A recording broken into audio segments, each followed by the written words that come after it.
All right, welcome everyone. Today we are embarking on a really special journey, a trip back in time to the very cradle of faith. We're going to uncover the shared story behind three of the world's most influential religions. You ready? Let's do this.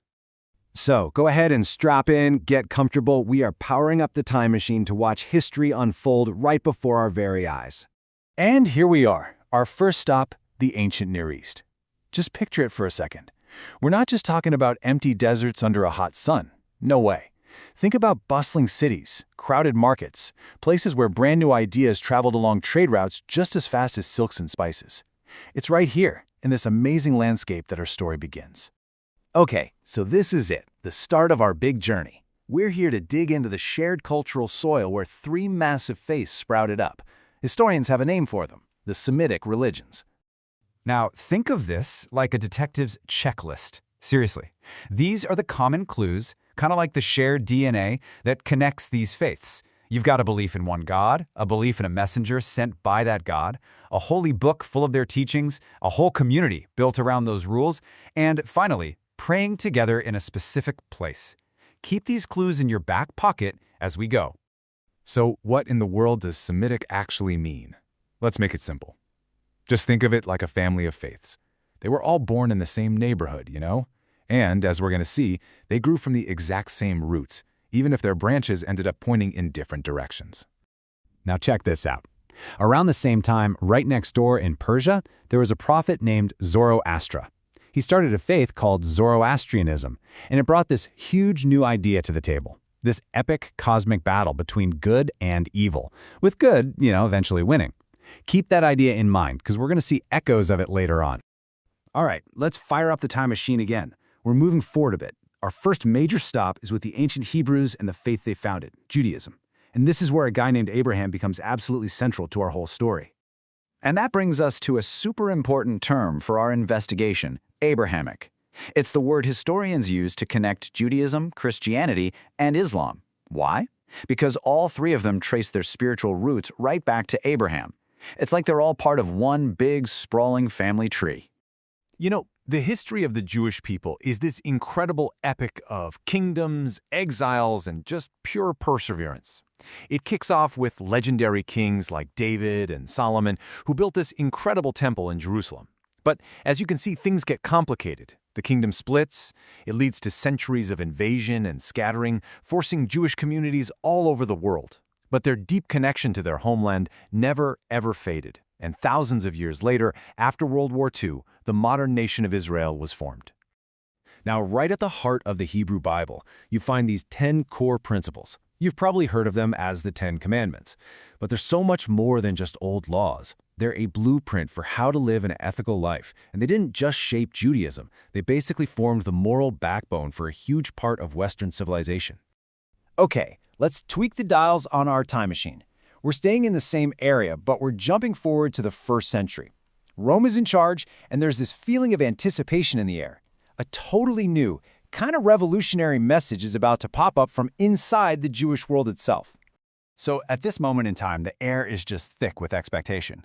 Living under Roman rule, a lot of Jewish people were hoping for a Messiah, a savior foretold in prophecies, who would come and restore their kingdom. But the message that came from a preacher named Jesus of Nazareth, well, it wasn't about political power at all. It was a radical call for love, for serving the poor, and for seeing every single person as part of your family. So here's a quick look at the key moments of his life. After being baptized by John, Jesus traveled around with a core group of 12 followers, who we know as the apostles. Now, his teachings about compassion and the way he challenged the religious leaders of the day got him a huge following, but it also made him some very powerful enemies, which ultimately led to his crucifixion by the Roman government. And this quote right here, this gets to the absolute heart of his message. In a world that lived by an eye for an eye, telling people to love your enemy was just mind-blowingly revolutionary. This one little sentence captures the whole radical idea of his teaching. So after Jesus died, his followers were just this small, often hunted group inside the Roman Empire. But then, something completely stunning happens, a total historical plot twist. The Roman Emperor Constantine converts to Christianity, and before you know it, it becomes the official state religion. That completely transformed it from a persecuted little sect into a faith that would go on to define an entire continent. All right, Time for another jump. Let's set the dials for the 7th century and head south, to the Arabian Peninsula. Because out of what looks like an empty desert, a powerful new voice is about to rise from the busy trade city of Mecca. This is Mecca, and as you can see, this was no quiet little town. It was a major crossroads where trade caravans from all over came and went. This was the world that the Prophet Muhammad was born into, a world buzzing with commerce, different ideas, and ancient traditions. This timeline really shows Muhammad's incredible transformation. I mean, he started out as a trader in Mecca, but after he received a divine message while meditating in a cave, he became a prophet. He faced so much opposition in his hometown that he had to lead his followers on a dangerous journey to the city of Medina, but he eventually returned to Mecca as both a spiritual and a political leader. And that journey? It has a special name, the Hijra. And it's not just a trip, it was a game changer. It's the moment that marks the founding of the very first organized Muslim community. It is so important, in fact, that the Islamic calendar starts with this very event. These 5 things here are the core practices, often called the 5 pillars of Islam, that really structure the life of a Muslim. First is the declaration of faith, or kalima. Then, daily prayers, called namaz. There's fasting during the holy month of Ramadan, or Raza, giving to the poor, which is zakat, and finally, the pilgrimage to Mecca that every Muslim tries to make once in their life, the Hajj. These pillars unite Muslims all over the world. Okay, our time travel adventure is almost over. Before we head back to the present, let's just zoom out and look at the big picture. We followed 3 really different paths, but now we're going to see how they all weave together into one big shared story. This sentence says it all. If you remember one thing from our trip today, let it be this. It's not 3 totally separate stories. It's one story with 3 major branches. Judaism, Christianity, and Islam all grew from the same soil in the same part of the world, and they all trace their roots back to Abraham.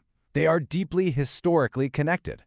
And that brings us right back to the present day, with one final and really crucial question. Because this ancient history, it isn't locked in the past, not at all. The legacy of this shared story, with all its connections and all its conflicts, has powerfully shaped the politics, the culture, and the news headlines of the world we live in right now. It's a story that is still being written. So, our journey through the past is over, but your mission as a history detective is just getting started. Here's your quest. Try making a timeline to see how these stories actually overlap, or grab a map and trace how these religions spread out from that shared homeland. And then, talk about it. What's one teaching from each religion that you find really interesting? The past is yours to explore. Thanks for time traveling with me today.